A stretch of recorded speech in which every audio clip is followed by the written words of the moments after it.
Hai, selamat pagi, selamat siang, selamat malam. Kamu yang lagi mampir di channelnya Miki, selamat datang ya. Ini adalah channel buat berbagi hal-hal menarik, sharing info-info pilihan, ada tips-tips seru, trik-trik seru, ada juga informasi-informasi film, informasi-informasi musik, semua hal bisa di-sharing di sini ya.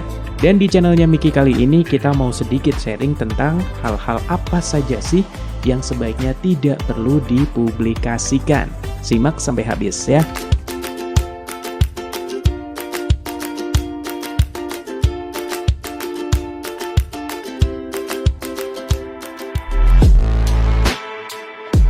Ya, di era serba digital saat ini, di era gempuran sosmed gitu ya, ada TikTok, ada Twitter, ada Instagram, ada WhatsApp gitu ya. Berasa ini adalah wadah untuk mencurahkan apa yang sedang dirasa, apa yang sedang diinginkan. Pokoknya tempat buat mencurahkan segala unek-unek, tempat mencurahkan segala kebahagiaan gitu ya. Pokoknya yang namanya sosmed fungsinya adalah tempat buat mencurahkan dan juga mengekspresikan apa yang sedang kita rasa. Kita lagi liburan, kita posting. Kita lagi sedih, kita nulis yang galau-galau. Kemudian kita lagi kesel sama orang, kita nulis yang intinya nyindir-nyindir gitu ya.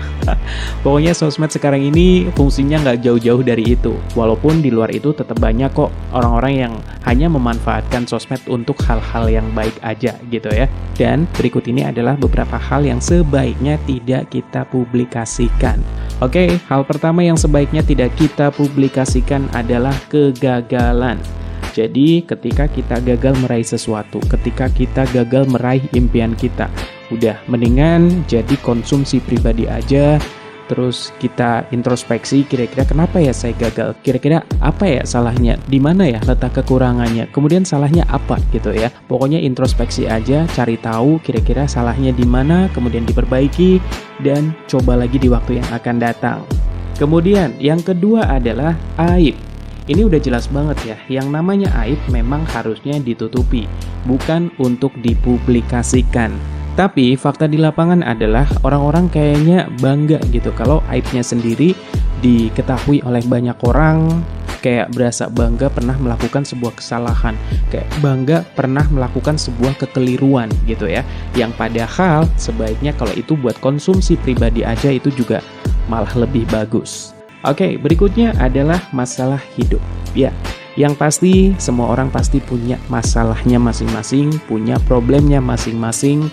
Dan gak jarang orang-orang memanfaatkan media sosial buat curhat. Wah, saya lagi begini, wah saya lagi begitu gitu ya. Ya sih, gak apa-apa gitu kan. Karena kadang-kadang ketika kita sudah berhasil meluapkan apa yang menjadi unek-unek kita, kayak ada semacam perasaan plong gitu ya. Cuman alangkah lebih baiknya mendingan jangan dipublikasikan. Berasa kayak semua orang di dunia ini tahu apa yang sedang menimpa kita.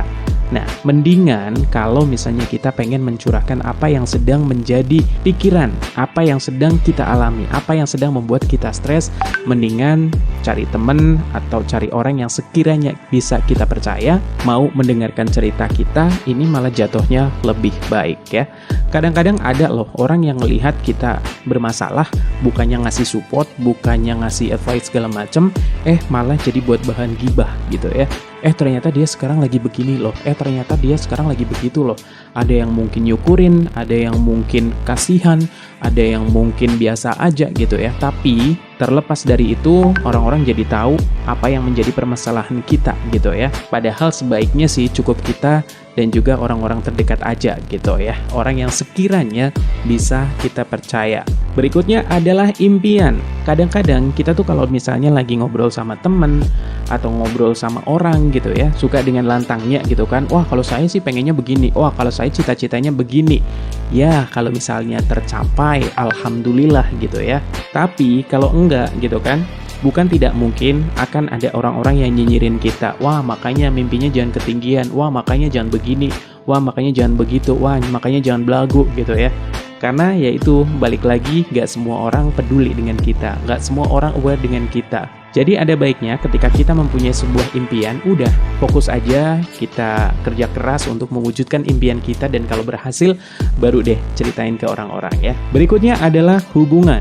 Pernah dengar nih orang-orang yang suka memposting tentang hubungan percintaannya, hubungan relationship-nya adalah orang-orang yang sebenarnya tidak bahagia. Ya namanya juga netizen gitu ya, ada aja overthinkingnya, ada aja negative thinkingnya gitu kan. Ya tanpa disadari ternyata postingan tentang relationship ini akan memicu insecurity bagi yang melihat, sedangkan yang melihat postingan tidak semuanya dalam keadaan baik-baik aja. Atau bisa juga nih ketika orang yang rajin banget memposting tentang hubungannya bersama pasangannya, kadang-kadang tetap aja ada yang nyinyirin, paling juga buat pencitraan, aslinya juga sebenarnya dia lagi menahan kesedihan. Pokoknya sekarang ini kenapa ya banyak banget orang-orang yang kayaknya negative thinking gitu dengan apa yang menjadi postingan orang-orang. Ngelihat orang ketawa-ketawa, pasti bayangan kita, dia pasti lagi ketawa-ketawa, padahal dalam hatinya menangis. Dia postingannya sama kekasihnya mulu, sama pasangannya mulu.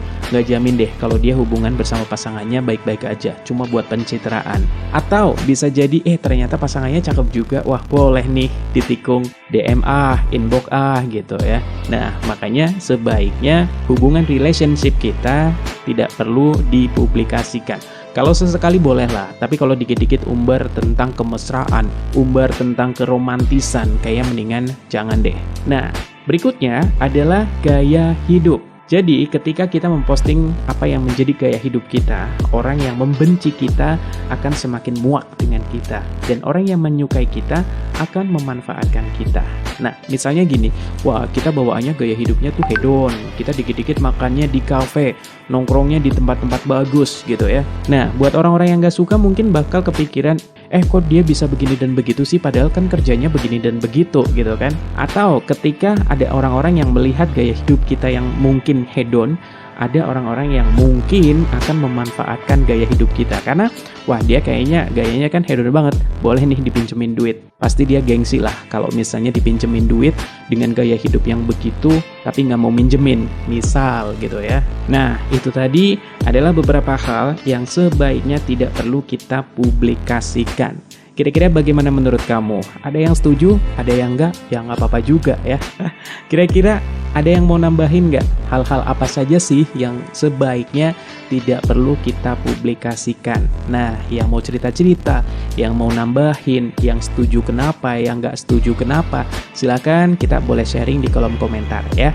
Dan sampai di sini dulu bareng-bareng kita di channelnya Miki kali ini. Sampai ketemu di sharing-sharing selanjutnya ya. Semoga bermanfaat dan bye-bye.